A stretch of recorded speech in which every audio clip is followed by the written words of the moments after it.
नमस्कार दोस्तों। आप लोग कैसन बानी? उम्मीद बा कि आप लोग ठीके बानी। तो आप लोग से ज़्यादा टाइम न लेम तो आप लोग पूरा लास्ट तक वीडियो देखी। तो आप लोग के बता दी कि प्रमोद प्रेमी यादव जी के फिल्म रहे शुभ विवाह।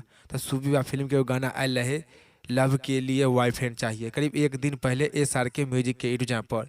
काहे कि गाना फ्लॉप हो गया बा। करीब एक दिन में 1,91,000 दस लोग देख ले बानी और प्यार दुआर दिले बानी।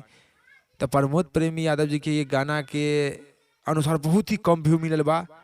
तो आप लोग का प्रमोद प्रेमी यादव करीब एक दिन में 1 मिलियन 2 मिलियन 1.5 मिलियन व्यू मिलेला। तो इस गाना में इतना कम व्यू मिलल बा, तो इसे अंदाज लगाया जा रहा कि प्रमोद प्रेमी यादव के गाना फ्लॉप हो गई बा ये। तो आप लोग के बता दें कि शुभ विवाह फिल्म के अब तक सभी गाना के व्यू अच्छा खासा मिलल बा मिलियन में। मतलब ई गाना के का कारण बा कि इतना कम व्यू मिलल बा, करीब एक दिन में 1,91,000। तो आप लोग जाई गाना सुनी SR के म्यूजिक एडिटर पर और सुनकर कमेंट बॉक्स बताई कि आप लोग के सुने में कैसन लगल, ई गाना में कारण का बा और इस रिपोर्ट के बारे में का राय बा का विचार आप लोग नीचे जरूर कमेंट बॉक्स में बताएं। फिलहाल में इतने, फिर से मिलेंगे अगले वीडियो में। जय हिंद, जय भोजपुरी।